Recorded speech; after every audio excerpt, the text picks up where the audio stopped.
Hey guys, welcome to Collider Movie Talk for movie fans. I'm your host, Ashley Mova, and this is the daily show where we give you all the latest news from the world of movies, plus some insight into what it all means. Leading off the show today is John Campea. Well, greetings and salutations, everybody. Welcome to the best damn movie-related show on the planet Earth, coming to you right here at the Collider Video Studios here in Burbank, California. And we are so glad you decided to make us part of your day.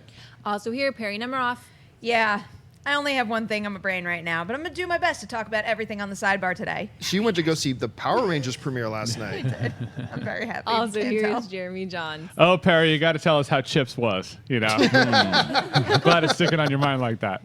Also here, Kristian Harloff. I look forward to talking to you. You know what I'm talking about. Yeah, nice to see you again. Yeah, I went to go see Life last night. We'll talk about that a little later. Who knew that a Venom origin story could have been so good? All right, let's get going with today's story. According to THR, Sony is expanding its Spider-Man universe of spin-off films, hiring Thor Ragnarok writer Chris Yost to pen the screenplay that will be centered on Spider-Man frenemies, Silver Sable, and Black Cat. While the studio is already in deep development on the villain offshoot Venom, this new project is a high priority for the studio and is hoping to go out to directors soon with an eye on a fall start date. There are still no concrete details as to how the universe will shake out at Sony. However, THR's film reporter Borys Kit tweeted confirmation that the new movies are not connected to the MCU and Kevin Feige is not involved.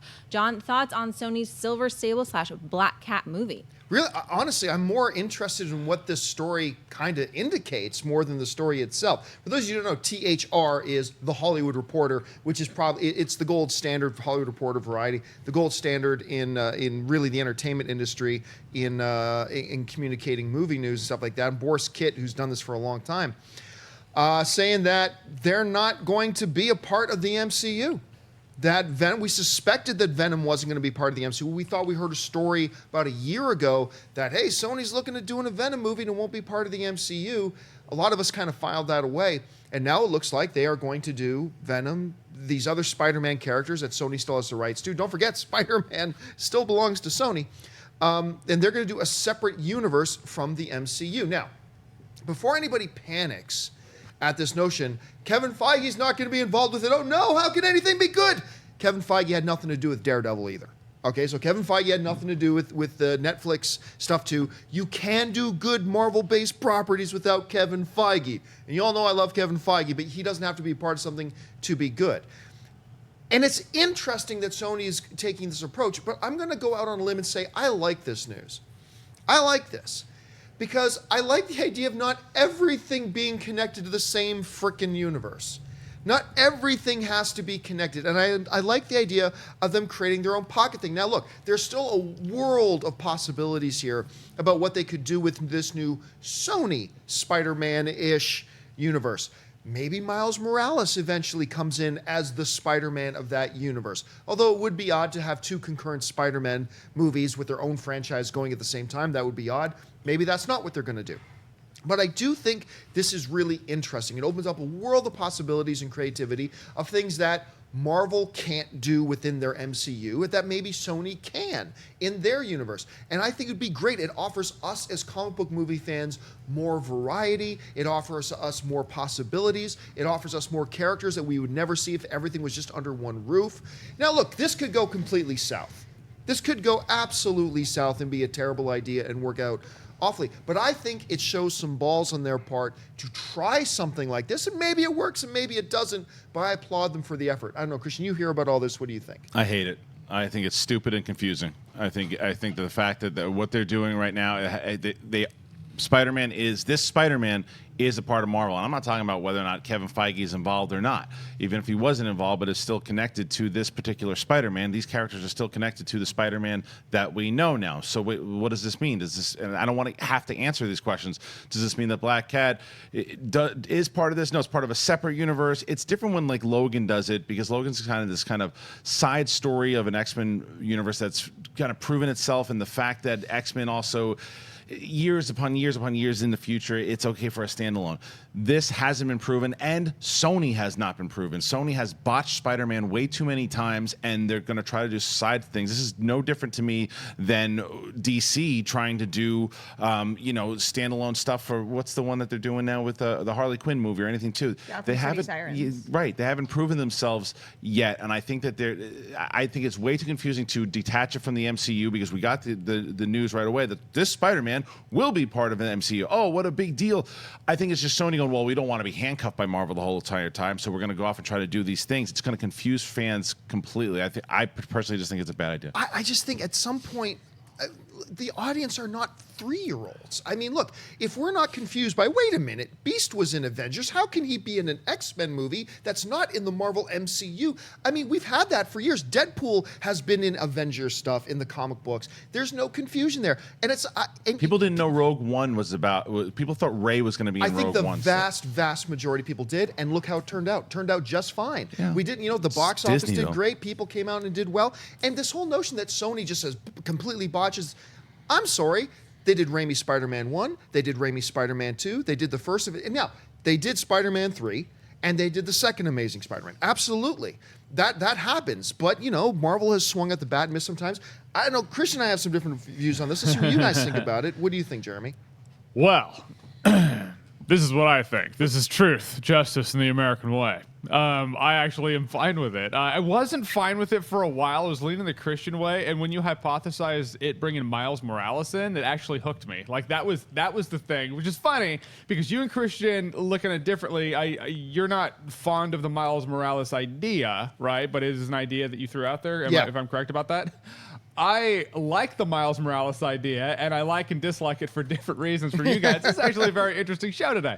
But when I first heard about it, for some odd reason, I just thought, standalone movie, not tied to the hero. I thought Catwoman. I don't know why I did. I just did. Right. Fair analogy. Yeah. Awful, but fair analogy. And so that was my reaction. I was like, oh, they probably shouldn't do that. And when I think of a world where you have Miles Morales, I mean, fans get 2 different Spider-Mans. They get to decide which one they like better. Maybe they like both. And so I guess it would be Spider-Mans. Grammatically, I'm not even going to figure it out right now. It's a bit too early for me. But given the possibility of what it could do, that I hope they do with it, whether or not they're going to, don't know. But being the optimist, I hope they do what I want them to do, which is now bring in another Spider-Man, which might be Miles Morales, and give the fans. It just gives the fans more. It's an opportunity for them to do that. I like it. Perri, I mean, we seem to be going all over the place here. What are our thoughts on this? What do you think? And I can understand why it's happening that way because I'm confused, and I'm not really confused based on, is it Marvel? Is it connected? Like, how can we possibly have this without Spider-Man? I don't really know how to feel about this, and it's a similar problem that I've had with other cinematic universes where before they even give you their first one, they announce more. And, I need to know directors. I need to have a better idea about the story. I really need them to clarify Spider-Man's involvement, and then I could start to piece together how I feel about this stuff. Just based on what I know about these characters, like, heck yeah, they can carry a standalone movie, especially if they cast them well. That would be super exciting, but I can't really picture what this is because all I can really picture is the original Spider-Man movies and the Amazing Spider-Man, and right now I'm envisioning this as kind of like a copy of that, but without Spider-Man, and something about that feels wrong. So I feel like once we get directors, and I'm a little aware of what their previous work was, I'm going to be able to start to picture this a little more clearly, but I will say I'm very intrigued by a potential new Spider-Man cinematic universe at Sony with Miles Morales. Yeah, you raise a really good point. The idea of them trying to start something new and then announcing multiples of them without making sure that the first one works. It's like saying Bad Boys 2, 3, 4, 5, and then it doesn't. Yeah. Or Avatar 2, 3, 4, 5, and 6. But I do firmly believe though, like, oh gosh, Dennis, how many years was it? 2 or 3 years ago? We were in Atlanta when the announcement came out that Marvel and Sony made this deal. So that was either 2 or 3 years ago at this point that announcement actually came out. I have a feeling this has been on the drawing board for years. This isn't something they just came up with. This was all worked into the original deal, and this has been a plan there. But this is the part that does scare me. It's the part that you brought up about this, Perri, is that, like, look, you're going to lead off with Venom. Great. We know Venom can do his own standalone stories and that it can work. And he has acted very independently as Spider-Man in the comic book series, so we know that, yes. However, we don't know if that's going to work yet.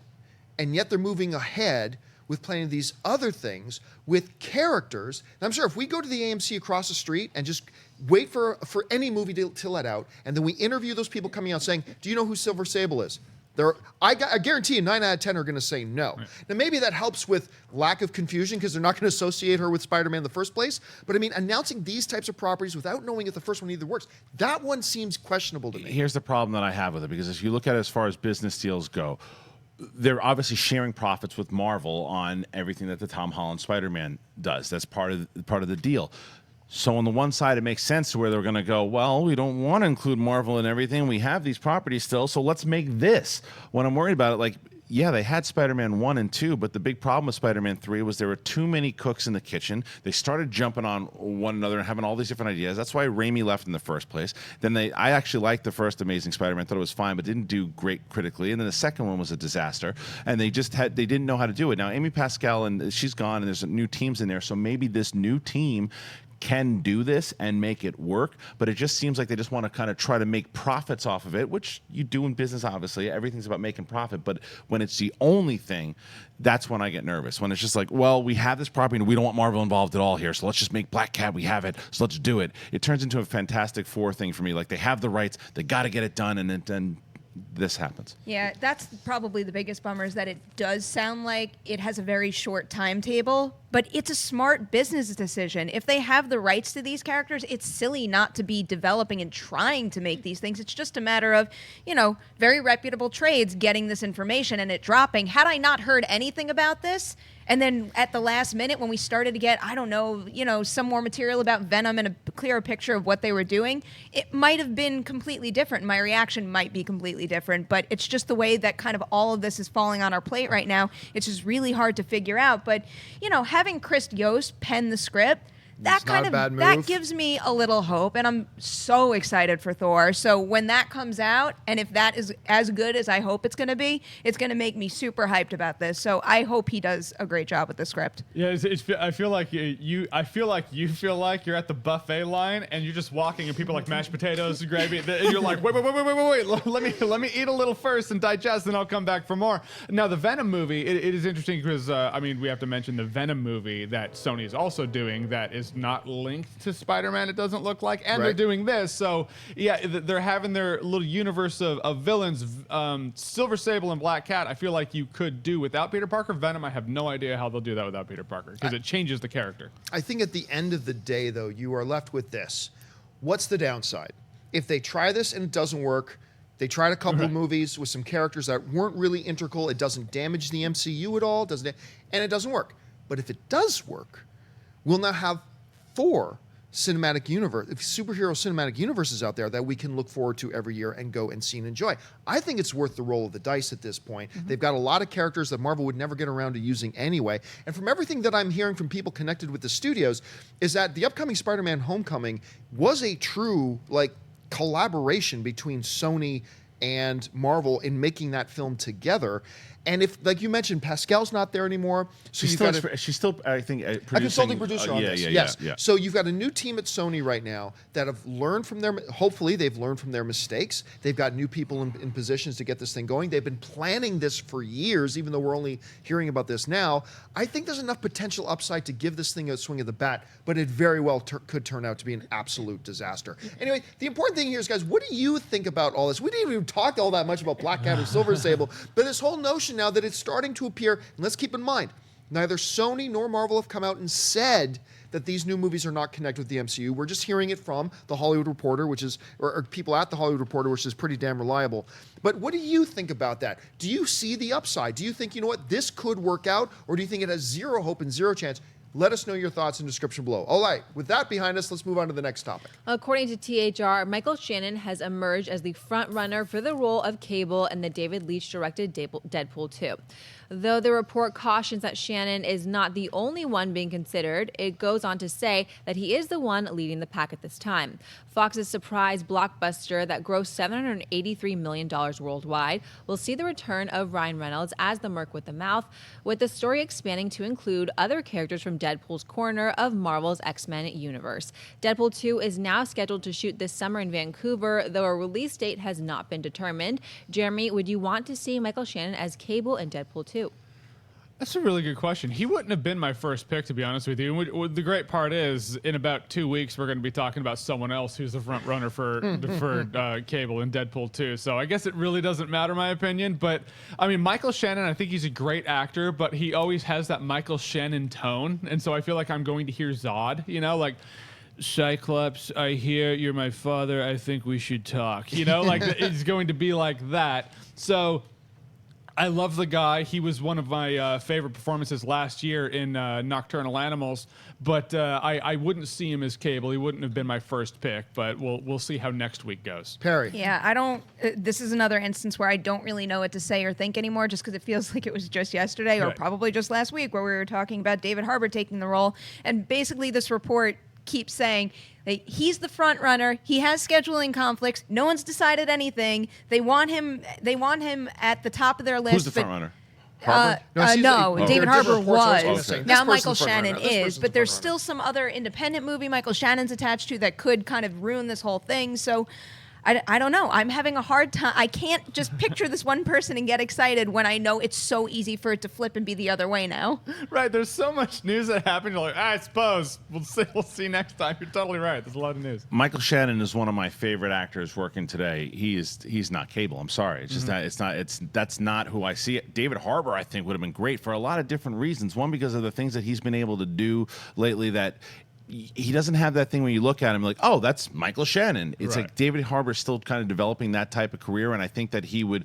I think that Cable would benefit from someone just recognizing him as Cable. Michael Shannon does do a lot of the same kind of things in his roles, but there's also the things that he did very well in what was the one that he did with Seth Rogen and The Night Before.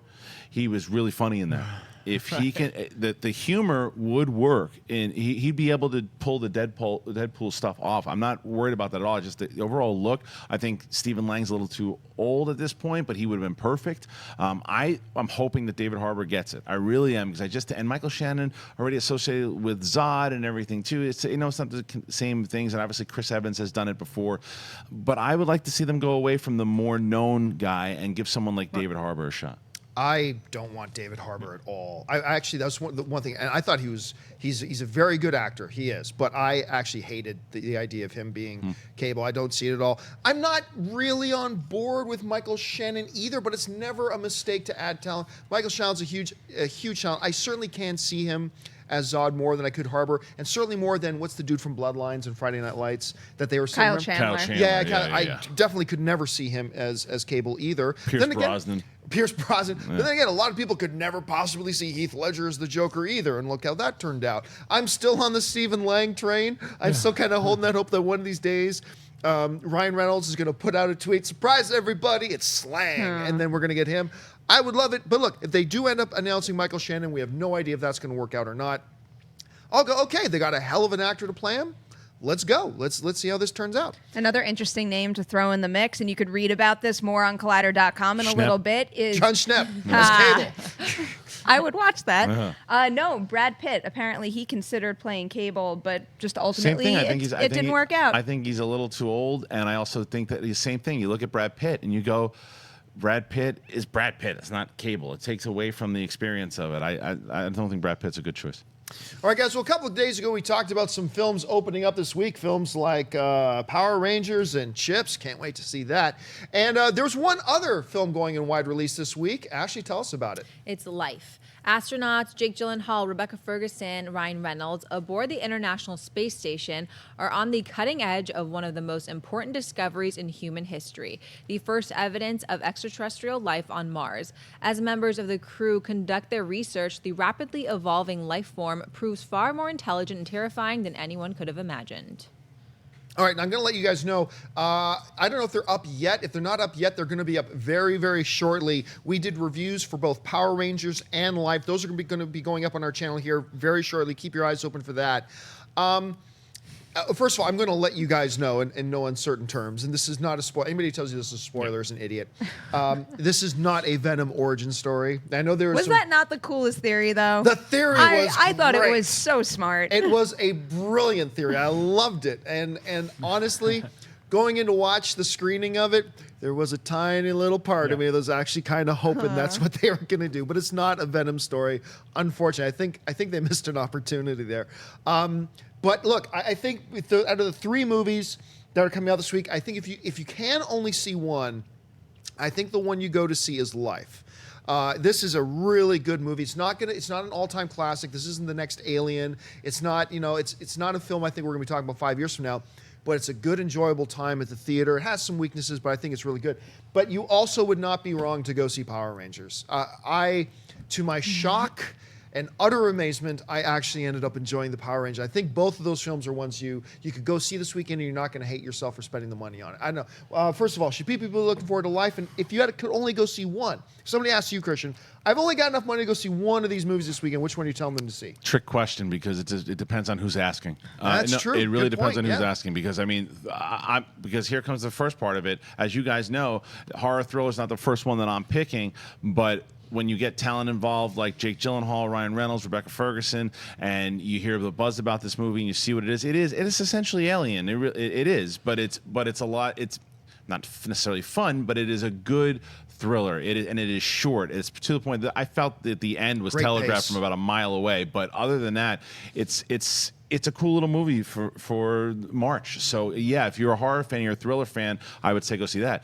Now, I don't think everyone's going to love Power Rangers. I just don't. But I do think that people who were fans of the show, it is good fan service. I also think that if you got dragged to it by a friend who was a fan, you will that was me going and I'm watching. I actually enjoyed it. I had fun with it. It's not necessarily a great movie, but I thought the kids that were in the leads were really, really good. I thought that there was some really good chemistry. I thought Elizabeth Banks was in a different movie than everyone else.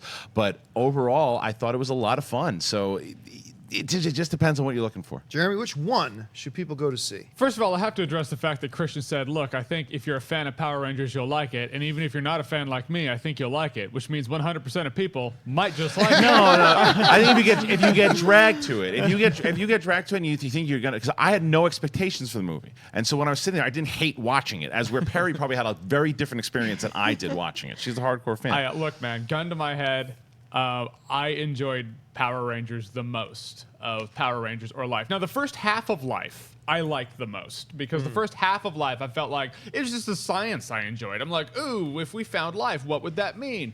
If we if it did this, because life is all about apex predators and it's very messy. So if life is evolving, it's either not going to work out for us or not going to work out for it. And that's just not a good choice to be in. But I feel like there's no other way that a discovery like that would go down. So it really does make you pause and think. But Power Rangers, all in all, it hits you to your childhood core, and I really enjoyed Power Rangers to a baffling degree, because again, the first half of that did stuff I didn't expect it to do, and that was make it an actual enjoyable character movie. So my vote's Power Rangers, man, because I enjoyed more of that throughout. Yeah. Go Power Rangers. Surprise, surprise, I think I'm with you. I haven't seen Life because I missed my Life screening last night to go see Power Rangers. I adored Power Rangers, and I know I've been talking it up, but going into it, I was super nervous just because I'm such a big fan of the original, and I've been talking about it so much, like, wouldn't that have sucked if I sat down and it wasn't any good? But really, there's so few problems in it. It is exactly what I wanted. It is so much fun, and I think it definitely taps into the nostalgia really well, and it definitely can bring in other fans. It's not for everybody. If I go up to someone and say, do you want to see a superhero movie with teenagers who fight giant monsters and wear cool, colorful suits, and you say no, you're not going to like the movie. But there's a chance that newcomers will get into it through this movie. I really do hope it turns into the franchise that they're planning, but I do need to see Life. I like the director. I like the cast. I like these kinds of movies, and there's no doubt I'm going to see both of them this weekend. Yeah, as of this moment, Power Rangers, the critics are 100% split. Yeah. Half the critics like it, half the critics do not. It's at 50% right now. I'm going to admit right now, we had a little pool around the office about, where will Power Rangers land on the Rotten. I predicted 18. Right. I predicted 18. So it's doing a hell of a lot better than I thought it was going to do. That's before you saw it, yeah. This was before I saw it. Yeah, that was Right. before I saw it. All right, guys, it's time for buy or sell. Here's how this worked. In front of her, Ashley's got a few other items in the world of movie news. She's going to run them down. Then those of us at the table are simply going to say whether we buy it or sell. So, Ashley, what do we got? According to THR, Radar Pictures is developing a film about the Chicago Cubs' dramatic 2016 World Series victory. Based on retired catcher David Ross's memoir, Teammate: My Journey in Baseball and a World Series for the Ages, the film will recall some of the more important moments in Ross's 15-year career that ultimately centers on his final game, where he became the oldest player to homer in a Game 7 of the World Series. That home run helped the Cubs rally from a 3-1 deficit to overtake the Cleveland Indians and win their first championship since 1908. A release date has not been set. Kristian, buy or sell a movie based on the Cubs' World Series run? This is a huge buy. I mean, this is one of the most storied, the storybook endings ever for a franchise in sports. And it was, look, we mentioned John Schnepp before. John Schnepp is not a sports fan. He just won't watch it, doesn't like it. That's fine. He couldn't take his eyes off of the World Series. He could because of the story. The guy is a sucker for a good story and everything that was going on with it. And that is why I think that this particular movie is just ripe for the pickings, man. I think that for everything, the idea of the fact that the curse with the GOAT and everything that kind of led up to what happened in this past year's World Series, it's a great story, and to hear more about what actually happened, the human side of it. When we turn on the TV, we see the baseball players. We get these heroic, kids see them as heroes. We see them as just kind of like larger than life figures. But what about the stories about the people that got there in order to do this, and this team that came together to bring the city their first championship in how many years? So it's, I think it's a great idea. I am a big sports fan. I am not a baseball fan. I don't consider baseball a sport. I consider it really just a game. But even I, somebody who get bored to tears by baseball, I was riveted. I was absolutely riveted to the story of the World Series as it plays out. And you're right, the storybook ending to it, set sports aside for a second. It was great television. Yeah. It was great drama. It was like you couldn't have scripted it better. This is a sports movie that absolutely deserves to be made. I'll be there to see it. So for me, it's a big buy. Yeah, I'm not huge into baseball because every baseball game I ever went to, the Mariners lost. So I was like, well, apparently I'm the Mariners curse. But I'm a fan of sports biopics. Like, you look at Moneyball. You don't have to be a baseball fan to really like Moneyball. It's a different thing, you know. When you have a biopic, they accentuate the story, like Kristian was saying, show you the story of the human beings behind the legends. And I love all that. It's a buy for me because the only thing I knew about this World Series was Back to the Future made the joke that it was supposed to happen a year prior. I didn't watch the World Series. I didn't know, but I knew the Cubs won the World Series, and it was a really ironic thing because of Back to the Future, too. That being said, if there's a good story behind it, I want to see it. So, yeah, I buy it. Yeah, I'm definitely buying it as well. I mean, this story was made to be adapted to a movie, pretty much. I mean, I'd love nothing more than a good underdog sports movies, and like The Lovable Losers. Come on, this was meant to happen. Just looking at some of the people and the production companies involved, that's the only thing that has me thrown a little. It's like if this was announced to have gone to a major studio, I probably would have said, oh yeah, this seems like a rock solid project that's going to take off in the very near future. But you know, Radar Pictures, and I looked them up. They worked on. They're listed as a production company on Jumanji, Riddick, and 12. You know, those are fine, I guess. And then the writers are new writers. They're credited having done one thing together called Whisper of the Wolves, which apparently is in pre-production. But, you know, given the fact that I know little to nothing about the creative team, the fact that this story is so ripe for a big screen adaptation has me confident enough. All right, what's next? DreamWorks Animation and 20th Century Fox have released the very first trailer for the upcoming Captain Underpants, the first epic movie. Based on the best-selling book series, the comedy is voiced by Kevin Hart, Ed Helms, and Thomas Middleditch, and tells the story of two overly imaginative pranksters named George and Harold, who hypnotize their principal into thinking he's the dim-witted superhero named Captain Underpants. The movie is set to debut in theaters on June 2nd. Perri, sell the first trailer for Captain Underpants. I cannot believe this, but I'm going to buy this trailer. This is not a movie made for me. I liked the animation. I liked the voice casting. I thought it got a little silly when they actually introduced Captain Underpants as him coming to life and being a superhero, and all the jokes after that didn't work as well as the beginning, where it's like two friends making comics and fighting with the school principal type thing. But I like the look of it, and I look at a movie like this, and this seems like something that I'd have a lot of fun bringing my little cousins to, that I could find some enjoyment in as well. So I think I'm going to buy it. Jeremy. 10-year-old Jeremy would have bought it. I'm going to sell this one. I just funny, polar opposite of you, Perry. I wasn't a fan of the animation. The jokes really didn't land for me. It was. I feel like I'm a curmudgeon up here. I'm sorry. I'll wear your Imperial hat if you want. But yeah, it just didn't land for me at all. I didn't chuckle. I didn't giggle, and so I'm going to have to sell it. I'm going to sell it. When I read the synopsis for it and I heard about it, I thought this looked really promising. I like the animation style too. I thought it was kind of, it doesn't quite look like anything else we've seen up on the screen before, but at the bottom line, it's a comedy. I didn't chuckle. I didn't laugh. I didn't smile once. So on that level, and who knows, the movie might end up being awesome, but the trailer didn't work for me. For me, it's a sell. I had my dad glasses on the entire time, and I'm giving it a big buy because I was thinking about my daughter the entire time watching it, and I think that they're aiming for the younger kids, and they're aiming obviously, and they're aiming for. I think Silly actually worked a lot for this movie, and I got a weird science feel at one point when they were doing this, the way that they were doing it with their teacher, and I think that this could actually you get a lot of chuckles, and I like the team that's doing it. I watched these kids trailers saying if I've got kind of that warm fuzzy feeling to where I think that I get some laughs and I can see my daughter kind of laughing as she's watching it, then it's something I want to take her to. That's how I think. I don't think it's going to be like Shrek by any means. But I think that it could be fun. So yeah, I'm going to buy it. All right, what's next? Paramount has released a new trailer for Baywatch, offering up everything you might want to see in an R-rated summer comedy. With Dwayne Johnson and Zac Efron in the lead and co-starring Alexandra Daddario and Kelly Rohrbach, the movie combines action and beachcombing as the team tries to solve the mystery as to why foul things are happening at the beach, with drugs and dead bodies washing up on shore. The movie is set for release on May 26th. John, buy or sell the new trailer for Baywatch. There are two films coming out right now that are desperately trying to be 21 Jump Street. One seems to be succeeding and one is not. And those are Baywatch and Chips. Baywatch seems to be working. I don't think these trailers are leading me to believe that it'll be as good as 21 Jump Street or 22 Jump Street, but it looks fun. Like, again, we go back to what we were saying about the last trailer. I watched a trailer. It makes me smile and it makes me giggle and it made me laugh. I mean, that's all I can ask for something like this. And I think that Chips, on the other hand, no. I think I'd rather go see Captain Underpants before I go see Chips. But I think it is working. The trailer worked for me, so I'm going to give it a buy. Yeah, I had my uncle glasses on the entire time, and I was laughing in the trailer of Baywatch.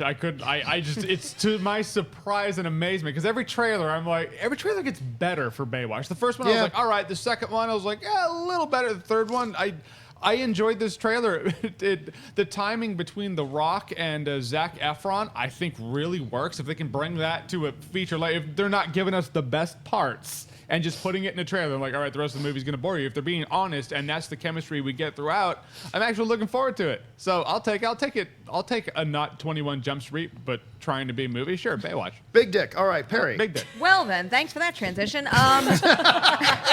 I love looking at The Rock and Zac Efron, but I actually think I'm gonna have to sell. I think the opposite. I think the trailers have gotten worse and worse, where it feels like I'm getting more and more of the jokes, and they're still not making me laugh. So I'm afraid that they're gonna run out of all the jokes, and I'm gonna see them again in the theater, and then I'm gonna be like, oh, this all over again. I don't know. There's something about. I never cared for Baywatch to begin with, so I wasn't all that intrigued by this movie, except for the fact that I really like some of the stars in it, and I don't know. There's nothing really in it to suggest that I'm gonna like the characters or like this mystery that they're trying to solve. Big dick. Kristian Harloff. I am going to buy it. I thought it was actually one of the better trailers so far that they've had for Baywatch, and I think that I like what they're doing with The Rock, and I also I already know the dynamic, and this you took my thoughts exactly with I thought of Chips, and I'm like. See, because that even if the movie turns out to be bad, the trailer still got across what 21 and 22 Jump Street succeeded in. Baywatch is like, well, we're going to be doing that.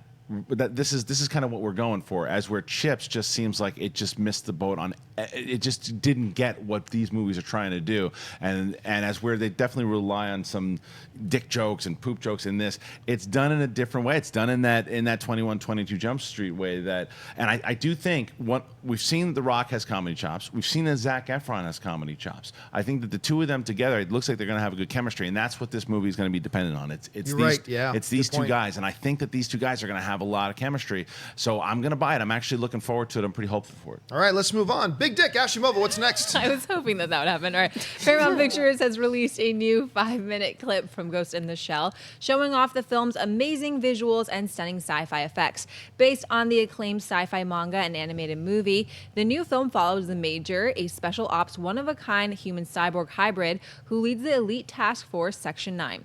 The movie is directed by Snow White and the Huntsman's Rupert Sanders and stars Scarlett Johansson. It will soon hit theaters on March 31st. Jeremy Barsell, the 5-minute clip from Ghost in the Shell.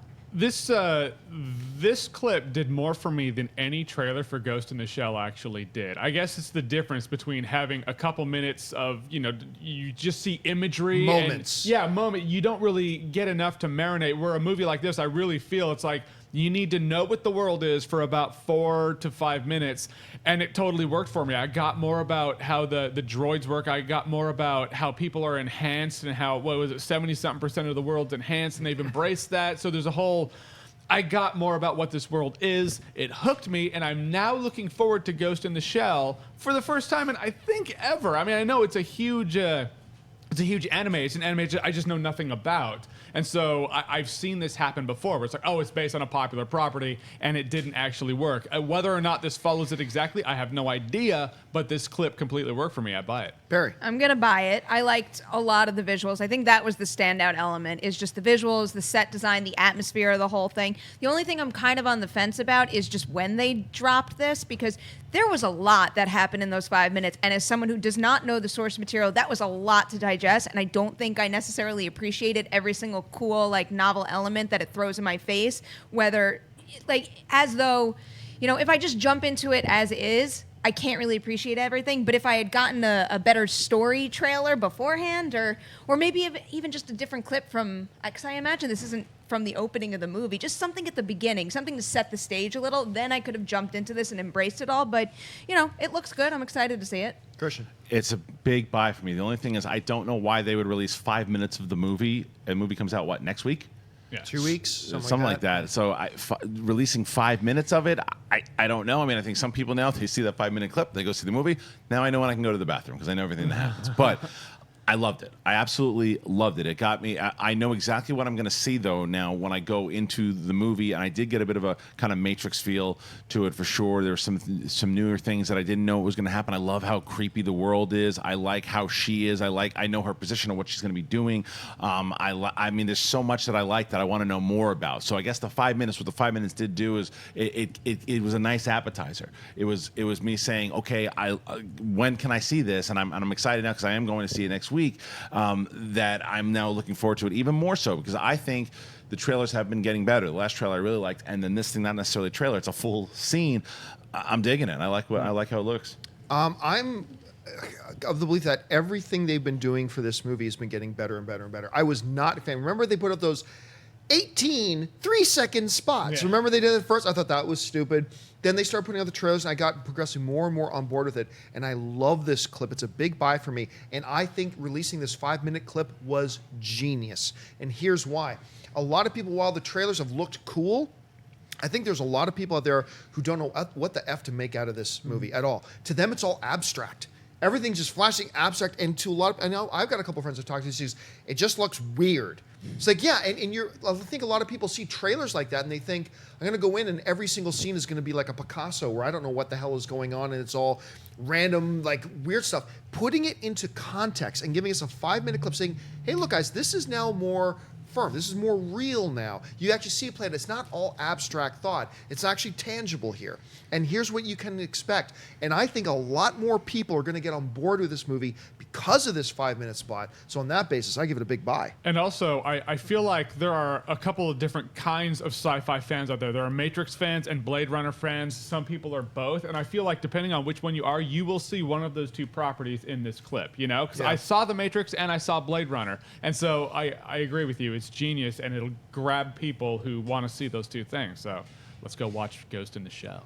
All right, guys, we're about to throw it open to live Twitter questions. Listen, if you want to get in a Twitter question to us right now, you're watching us live, just make sure you're following us on Twitter, @Collider Video. Start firing in those questions, and Wendy will pick a couple out in just a moment. But I also want to remind you that Movie Talk's not the only show on Collider today. A little bit later, we got a brand new Jedi Council with Kristian Harloff, and you got a special guest. We do. Steven Stanton, who voices both Tarkin in Rebels. He voiced old Obi-Wan. He voiced Admiral Raddus in Rogue One. He's not only going to be on Jedi today, he's also going to be on our Rebels show for Saturday.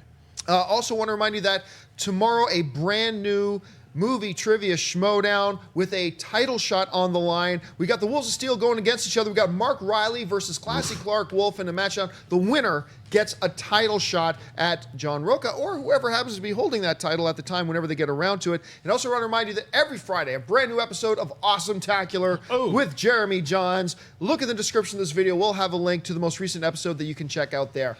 With all that out of the way, let's get to your live Twitter questions. Wendy, what have you picked out? The first one comes from Michael Titus, who writes, you guys have talked about the potential trailer, but is there a chance Disney drops some future spin-off info at Celebration? I know we're not going to get a lot, but drop something, yes. If I had to put money on it, I would say there's 2-to-1 odds that they're going to announce. I still believe they're going to announce a Obi-Wan spin-off film. I think there's going to be an Obi-Wan spin-off film. If not that, whether it's something like a Boba Fett, which is not a direction I hope they go in, but it's Star Wars, so I'll be interested in it no matter what. But I do think we are going to get some kind of announcement on that level. What do you think? I don't think it's going to happen. I think that there's going to be a big announcement, I believe, for the 40-year anniversary. Now, what that is, I don't know. I think the big focus is going to be on The Last Jedi and then potentially the last season of Rebels. The reason why I also think that, I think they're going to make a big push at D23, which is in July. I think July, we're going to get some news about the Han Solo movie, and I also think we'll probably get some potential. I don't think the Obi-Wan movie's coming for a little bit, but I do think that news about future stuff will come at D23. Jeremy, you're going to be at Celebration. What do you think we're going to hear? I am going to be at Celebration. I'm going to be digesting some Star Wars. I'm looking forward to D23 because you know the inevitable Bears 2 is going to be announced there. I'm really looking forward to that one. But I agree with you. One day there will be an Obi-Wan movie. I think they're going to concentrate on this year's stuff, but who knows? I might be pleasantly surprised and walk out of there with that timeline that they do. Like, here's the plan, you know? We might get that. Who knows? But I'm going to go in there thinking, hey, I'm going to see 2017 stuff, and if I walk out with anything in the future, I'll be happy. Perry, makes it 4-4. You are also going to be at Star Wars Celebration. What do you think we're going to hear? I'm trying not to set my expectations too high like I did at Celebration last year, which I had a lot of fun at. But, you know, we predicted so much news was going to drop, and then it never did. But, you know, I really do think that if the focus is going to be on The Last Jedi, I think that they're going to announce something else that does not have anything to do with, obviously, Han Solo or The Last Jedi. And I really wouldn't be surprised if it was whatever the subject is of the next standalone movie. All right, what's next? Oh, whoops. Whoa. Okay, found it. My screen went black, and then it's back. So D writes, any chance of a Rogue One commentary, y'all? Stay awesome. Yeah, I can announce that. Yes. We actually got our Rogue One Blu-ray in. Kristian brought that in today, so we've got it. We are going to be putting together a commentary because I believe it gets released on digital tomorrow. So sometime in the next week, you will see our Rogue One DVD commentary, Blu-ray commentary, whatever you want to call it, watch along, whatever. Yes, we're going to do it, so keep your eyes open for it. All right, what's next? Ronald Biggs writes, why do you guys have laptops on the panel during movie talk? Is it for monitoring breaking news? Thanks. Camera on. Right here, Right. The true professional. No laptops whatsoever. It's all in here. Yeah, I do have my Cell phone. It's kind of Cell like phone. a laptop, but it's different. Well, actually, I do for two different reasons. And actually, you're not going to see it very well. I'll turn my laptop around here and just hold this up briefly. So I've got two screens going on here. On one side of the screen, I have all the show notes for today, so I can keep track of where we are in the show, what's coming up next, be prepared for all that kind of stuff. On the other thing, I have our internal communications, so that the girls at the desk and I can be in communication, me and the guys at the control center, we can be in communication, so everything we know what's going on and keep up to date. But also when somebody raises a good point and I think of something, I can just jump on quickly, go to IMDb, double check some facts before it comes to me. So it serves a lot of purposes for us to have our laptops up here. Why do you have your laptop here? Show notes. I probably prepare too much for every single show I do, so all of my notes are on here. Then, of course, there's Slack, which we all know and love, so we can all communicate together. And yeah, IMDb, which is super helpful. Just checking, trying to make MySpace a thing again. Yeah. I was going to say, slacking is what I'm doing. I didn't know it was an app. I thought it was just, it meant don't bring your laptop and wing it. So it's good to know that you guys are the true professionals. All right, what's next? All right, this one comes from Speculating Nerd, who writes, with the Chicago Cubs movie in the works, what other sports history moments do you think should be a movie? When the Seahawks won the Super Bowl. Well, they already talked about doing a Tom Brady movie, which is pretty good. The Summit series, the Canada-Russia hockey series, I believe it was 72. The 72 series is one of the great moments in Canadian sports history. The political intrigue that surrounded that. There was a lot of politics involved with it. If you don't know a lot about it, look it up. Paul Henderson, national treasure. What about you? I still want to see that Scorsese-Tyson movie. I think that they were could be talking about that interesting, for yeah. a while. I think there'd be a lot there. And I also, I know it's more sports entertainment, but I still think a Vince McMahon movie would be amazing. It would be, because a lot of real drama There's a lot of involved stuff. there. Perry, what about you? Yeah, I don't follow sports enough to know any specific moments that I think would be really whatever he says. Not really. I'm a big fan of Eddie the Eagle and Cool Running. I love So Eddie anything the that Eagle. takes place in the Winter Olympics and is kind of almost like not offbeat, but a less popular sport, that's probably something that I'm interested in seeing. All right, what's next? This one comes from Juan, who writes, a little behind the scenes, how did you guys meet each other? I'm sorry, can you repeat that? How did you guys meet each other? Wow.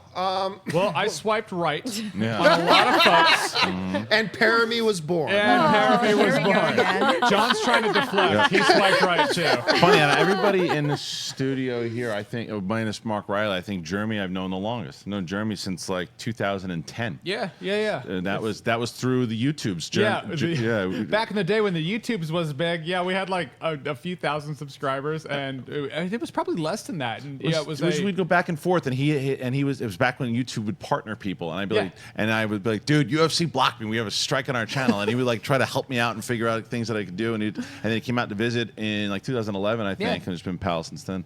Everybody in the office here is a different thing. It started with Dennis and I about 8 or 9 years ago, where we were both. What was it? Not now live. What was it called? Yeah, live video. Live video with Brad Greenspan. His live video thing. But that's where we first met, working on some stuff, and we've been working together ever since. I met Perry first in Las Vegas. CinemaCon. Again, swiped right. No, we met at CinemaCon Las Vegas. This was like 4 or 5 years ago now. Yeah. That's when we kept When in the contact. to-do list came out. That's right. Yep. And we kept in touch over the years.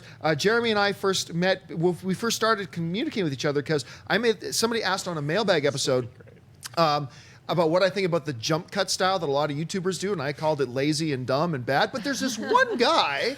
There's this one guy who actually does a pretty good job with it, and his name's Jeremy Jahns. And that was how we first, and then we met at Comic-Con a few years later, because you needed a pass, and I ended up getting a pass for you. No. The story goes, he was like, do you want to be on my panel? And I was like, you're right. does you're that right. mean I get a pass? And he was like, yeah. I was like, I'm there. So I was on your panel. Then Kristian and I, we just met through doing the YouTube stuff, and then Yeah, it was like ex-people. There was Amy Rose actually had reached out to me to do AMC Movie Talk back in the day, and that was when I came in back and we were at the stream, and that was the first time I had met you. Wendy Lee and I met because I was getting desperate, and I really need. Wait a minute, that didn't sound right. I Swiping right. I needed an assistant really bad, and I had no idea how to find an assistant. I put up on my Facebook. Facebook. Wendy responded. I ended up hiring Wendy for that, and now she has stayed on and progressed here with the outfit. Now she's our manager of production here, our production manager here, which is great. And Ashley and I met like. Oh gosh, are we getting close to like 4 or 5 years ago? 4 years. I will never forget it. I had just come from Vegas and I was so hungover, Vegas and I is was the time I telling came Amy here. Rose all about it, not having any idea of the connection between the two. I was like, I'm so hungover right now, and I'm gonna go in this room and I'm gonna audition. And here I am 4 years later. I remember because the way we were setting up these auditions was that Amy Rose would talk to the people coming in first, and like Amy Rose come up to me and goes, I like this girl already. She just came and started talking about her vagina for some reason, and My I think dress she's was really really cool. short the night before, so I was really concerned about the height of the dress. But anyways, And yes, so I mean, a lot of connections, a lot of different ways. A lot of us in here know we could probably make our own little biopic about that sometime. All right, let's take 2 more questions and we'll call it a day. Okay, this one comes from Michael, who writes, with Brie Larson coming on as Captain Marvel, do you see a Civil War Part 2 in MCU's future? I don't think so. for a couple of reasons. One, in the movie universe, they've been there, done that. It's time for them to progress the story, move on from that. But the second reason is this. The Civil War comic book storyline was amazing. The Civil War II storyline in the comics, I have not gotten into it. I've picked up a whole bunch of issues. I've tried, and there's certainly some good things about it, but it's nowhere near as interesting and compelling as the first one. I feel like they just did a Civil War II to capitalize on the popularity of the movie, so I don't think they'll do that in the movie world. Unnecessary. They don't need to do it. They did it already. It was a cool thing that people were excited for.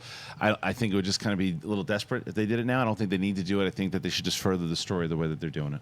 Yeah, I think there's always going to be conflict. There's always going to be friction, but there's never going to be a civil war. Again, it's really funny you say that about the comic books. I have the Civil War II comic books. I haven't read them yet, and dang it. Darn it. Not missing a ton. What do you think? Yeah, probably not. I want to see them do new, fresh things. Civil War worked out great. There's no need to do it again, but I am so excited to see Brie Larson in any MCU movie at this point. I can't wait to see her as Captain Marvel. All right, last question of the day. Okay, this one comes from David, who writes, "What do you hope to see in the Justice League trailer dropping this Saturday?" You know what? Whatever they want to give us, because look, regardless of what you think about, Batman versus Superman or stuff like that, look, the trailers for Batman versus Superman were awesome. The trailer for Wonder Woman was awesome. I thought the first trailer for Justice League that they dropped at Comic-Con was really, really good. I enjoyed it a lot. So at this point, I'm just ready for them to give me whatever they give me in the new trailer, because they're knocking it out of the park as far as the trailers go. I wouldn't mind seeing, maybe just give me a little bit of an idea of what is it they're going up against. Give me just a glimpse of what it is they're going up against. Do that, I'll be perfectly happy. What do you think? I mean, from what the little teaser showed, it looks like it's going to be pretty Aquaman heavy, which is kind of cool. But I think that like you're saying, I want to see a little bit more what the overall story is going to be. Not just the fact that Batman's putting everybody together. Give me a little bit more like where we are. Are they going to tease Superman at all? I don't know. I don't necessarily think that they need to. But yeah, I just want to see kind of how they're all going to work together. I would like that one shot of them all together at the very end. Yeah. Yeah, emulating what you said about show us what the villain is, show us what we're going up against, show us the stakes.